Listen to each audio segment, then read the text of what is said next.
नमस्कार मित्रों। तो आइए, पिछले वीडियो में हमारी आपकी जैसी चर्चा चल रही थी और हमारा क्या है कि वो पिछले वीडियो में जो मैंने कहा वो भूमिका थी और आधी अधूरी बात कह नहीं पाते, भले थोड़ा सा समय ज़्यादा लग जाए, क्योंकि कल को कोई देखे तो उसको थोड़ा तो विश्वास रहे किसी शास्त्र पर और किसी बात पर। तो ये बात को आगे बढ़ाते हैं। तो मैंने पिछले वीडियो में उद्धव जी, शरद जी और कंगना रणावत जी की कुंडली पे चर्चा की। तो उनके बारे में मैंने खाली उनकी कुंडली के बारे में बोला, ये घटनाएं क्यों हुई, किस लिए घटती। तो तकलीफ ये है कि मैं पहले आपको आज बता देता हूं कि ये सब दुनिया में प्रॉब्लम क्यों होती है। यदि हमारी बात को थोड़ा आप लोग समझ सकें और मस्तिष्क में ले सकें तो ठीक बात है। देखिए, सबसे बड़ी दिक्कत क्या है कि हम लोग कुंडली में मन जो है हमारा चंद्रमा से देखते हैं और चंद्रमा की डिमांड बहुत होती है। तो रास्ते जा रहा, अच्छी गाड़ी देख ली वो भी चाहिए, बाइक देख ली वो भी चाहिए, खूबसूरत लड़की देख ली वो भी चाहिए, या खूबसूरत लड़का देख लिया लड़की ने, मन में एक चाहत पैदा हो जाती। लेकिन मर्यादाएं होती हैं हर चीज की ना। तो जो इस मर्यादा को समझते हैं तो वो बच जाते कि 2 मिनट के लिए चाहत पैदा हुई, छोड़ दिया। और जब तोड़ देता है आदमी तो तकलीफ होती। तो ये महाराष्ट्र सरकार का प्रॉब्लम वहां शुरू हुआ, ये मन की वजह से।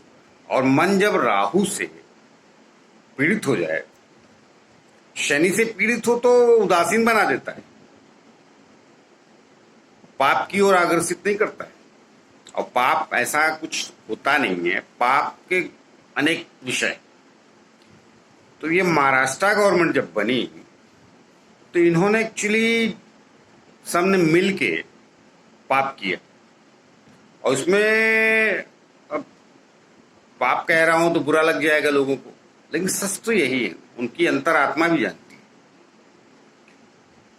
तो ये कुंडलियों की वजह से ही होता है, ग्रहों की वजह से ही होता है। लेकिन ये 3 प्लेनेट इसमें विशेष भूमिका निभाते हैं, चंद्रमा, राहु और केतु। बाकी प्लेनेट की आदमी सुन ले तो मनुष्य के पास बुद्धि भी होती, विवेक भी होता है, आत्मा भी होती, अंतरात्मा की सुन ले आदमी। लेकिन वो कहा ना, राहु केतु जब प्रभावित हो जाते हैं तो लाभ और लालच का अंतर निकाल देते हैं। महाराष्ट्र गवर्नमेंट के साथ उस वक्त वही हुआ था। तो अब सवाल यह है कि उस वक्त भी मैं जानता था सुख दुख आता है। हमारे पुराने मित्र जो जानते हैं मुझे, वार्ड नंबर 18 में बीजेपी में जो रहते हैं, और कुछ मंडल के हमारे साथी हैं बोरीवली के, वो जब मोदी जी पे बहुत संकट काल आ गया था कि कई देशों में उनके वीजा बंद कर दिए गए, बहुत तकलीफ में थे। लेकिन तब मैंने बोला था आदमी की कुंडली बहुत अच्छी है, एक दिन देश में बहुत ऊंचाई पे जाएंगे।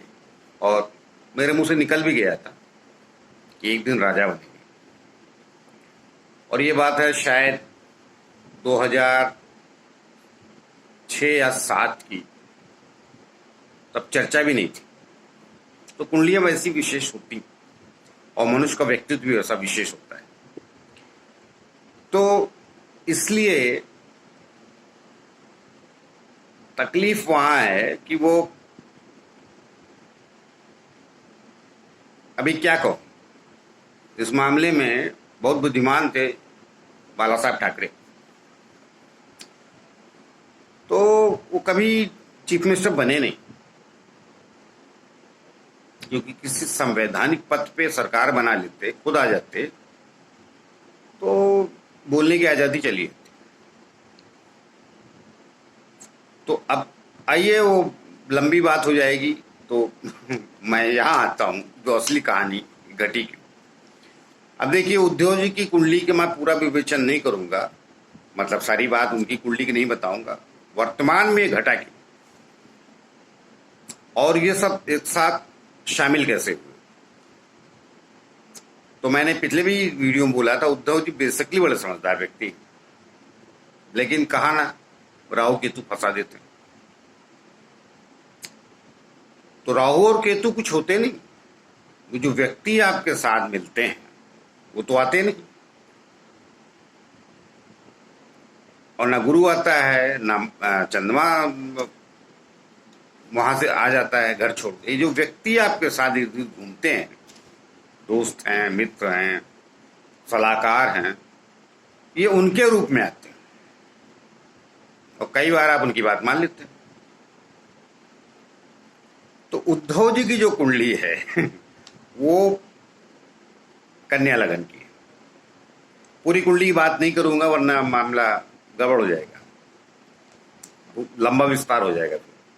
तो कन्या लगन की कुंडली है, और जल्दी जल्दी बता देता हूं। उनका चौथे भाव में गुरु और शनि बैठा है, और कन्या लगन में बुध लग्न का और कर्म स्थान का मालिक होता है। तो बुध इनका कर्म स्थान में बैठा है, जो बहुत अच्छी बात है। तो बुद्धिमानता, बुद्धिमत्ता और ज्ञानी अंदर से आदमी होता है। और सूर्य और शुक्र इनका 11वें स्थान पर बैठा है, और मंगल वृषभ राशि में 9वें भाव में धर्म स्थान पे, भाग्य स्थान पे, जिसको कह सकते हैं आप, कह नहीं सकते, कहते ही। तो मैंने पहले ही बोला कि एक स्थान से कई स्थान देखते हैं, लेकिन इनकी कुंडली की मुख्य प्रॉब्लम कहाँ शुरू हुई। 11वें स्थान का जो चंद्रमा है 11वें स्थान पे, कन्या लगन में 11वें स्थान में मालिक हो जाता है चंद्रमा, वो 12वें चला गया और राहु के साथ। हाँ, राहु केतु के बारे में बोलता चलूं। केतु कोई इतना मेलेफिक प्लैनेट नहीं है, अर्थात इतना कोई दोषारोपण देने वाला प्लैनेट नहीं, मगर राहु नहीं छोड़ता, उसको तो मजा आता है ना। अंतज जाति का है, अंतज आप लोग नहीं समझे होंगे, अभी समझ लिए नाजायज विचारधारा रखने वाला राहु, ऐसा समझ लीजिए। सिंह का एक थी, उनका पुत्र है, और लंबी कहानी है, जाने दीजिए। तो उसके साथ चंद्रमा बैठा है इनका, उद्धव जी का। इनकी पूरी कुंडली अच्छी है,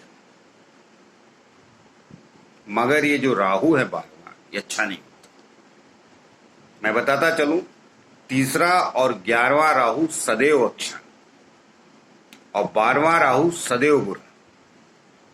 बाकी का जहां बैठा रहता है राहु, वो ओके। 3रे और 11वें राहु के बाद चौथे राहु की प्रधानता होती है, राजनीतिक बनाता है। तो इनकी कुंडली ये है, और इनकी तकलीफ कहां शुरू हुई। सब अच्छा वाला चल रहा था बीजेपी के साथ। अब क्या हुआ कि इनकी दशा चल रही है, सारा मसला वहीं आता है। गोचर तो अपनी जगह, मगर दशाएं बड़ी इंपॉर्टेंट हो जाती है। दशा का मतलब जो प्लेनेट दशा में चलता है बॉस हो जाता है। तो इनकी दशा चल रही 30 सितंबर 2012 से गुरु की, जो ठीक अच्छी कही जा सकती है। और राहु केतु 1.5 साल से, राहु मिथुन राशि में और केतु धनु राशि में चल रहे थे, जो अभी 23 सितंबर 2020 को बदल जाएंगे। तो वृषभ राशि में राहु आ जाएगा और वृश्चिक राशि में केतु। तो इनके 10वें स्थान में गोचर में राहु आ गया उद्धव जी की, और गुरु और शनि इनका पहले से 10वें स्थान को देख रहा, और बुद्ध में बैठा। बुद्ध राशि में राहु उच्च का हो जाता है, अति बुद्धि चलाता है। और गुरु, शनि और बुध तीनों इनके वक्री। तो वक्री प्लेनेट बाकी हो जाए तो अच्छी बात है, मगर लग्न का मालिक जो कर्म स्थान में बैठा बुध, इनका कर्म और लग्न का दोनों का मालिक है, उसका वक्री होना अच्छी बात नहीं।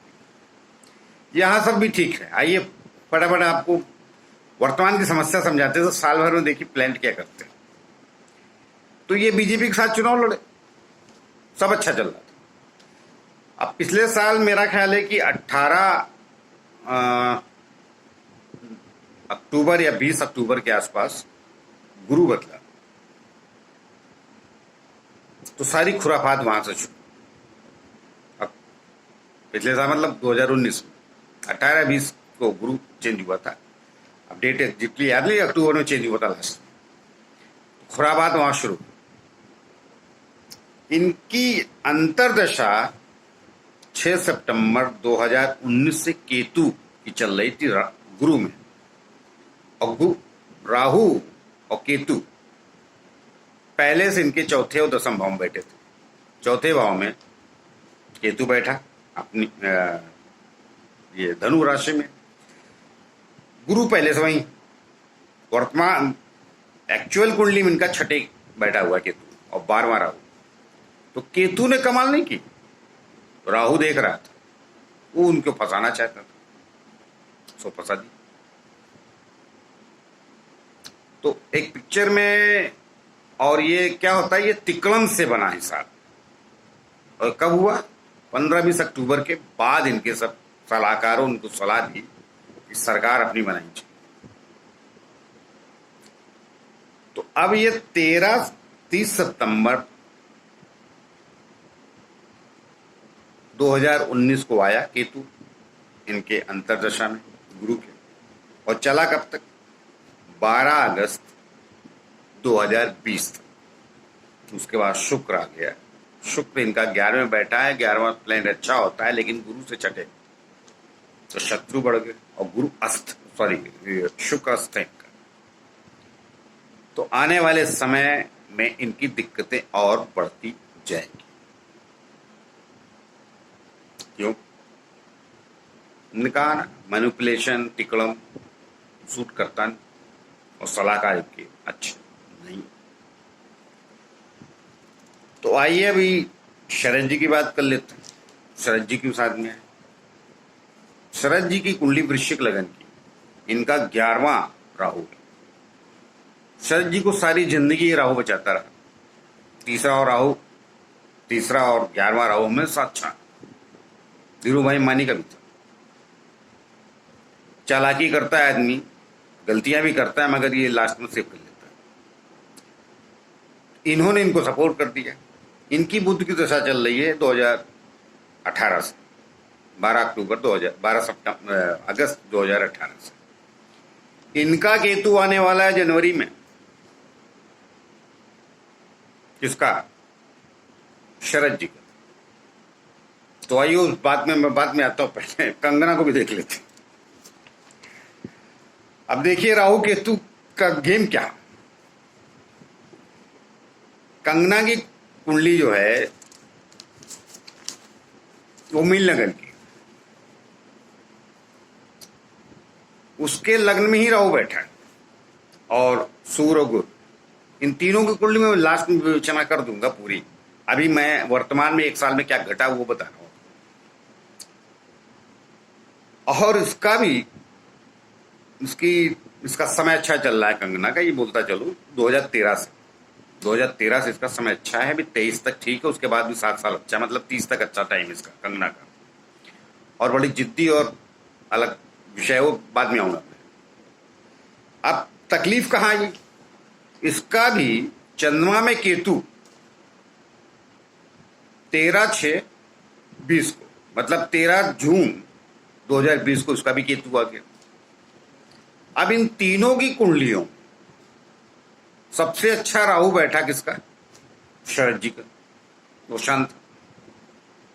मगर अभी 23 सितंबर को जब बदलेगा तो केतु शरद जी की कुंडली में लग्न में आ जाएगा, और 7वें भाव में राहु उच्च का, वो पार्टनर का घर, पार्टनर को आज की तारीख में अलायंस उद्धव जी। तो उद्धव जी की अच्छे भले इंसान होते हुए भी उस सलाहकारों की वजह से, एक पिक्चर में डायलॉग था, याद आ गया मुझे, नजदीक का फायदा देखने के पहले दूर का नुकसान सोचना चाहिए, जो इन्होंने नहीं सोचा। तो इसको मैं आगे पूरा कंक्लूड करके बता दूंगा, वरना वीडियो बहुत लंबा हो जाता है। अभी क्या है, मैं बोलने पे आता हूँ तो सब दिख रहा है मुझे कुंडली में, तो ऐसा लगता है कितना आप लोगों को बता दूं, कितना कह दूं, लेकिन वो समय की भी मर्यादा होती है। तो आगे अगले वीडियो में या अगले एपिसोड में मैं पूरा जनवरी तक कैलकुलेट करके दे दूंगा, लेकिन उद्धव जी के लिए 12 अगस्त 2020 से समय अच्छा नहीं है। और मैंने पहले भी आप लोगों को बोला है, 12वां घर बेइज्जती का होता है और वहां राहु और चंद्रमा का ग्रहण हो अच्छी निशानी नहीं है। एक ज्योतिष का ज्ञान रखते हुए, बहुत छोटा व्यक्ति हूं मैं राजनीति में, हालांकि मैं अपने आप को भारतीय जनता पार्टी कार्यकर्ता मानते हुए मैं छोटा नहीं मानता, क्योंकि देशभक्त और समाज भक्ति आरएसएस और भारतीय जनता पार्टी कार्यकर्ता में वो ब्लड में आ जाती है। लेकिन मैं अपनी तरफ से एक सलाह जरूर दूंगा कि महाराष्ट्र नाम रखने से राज से बड़ा नहीं हो जाता।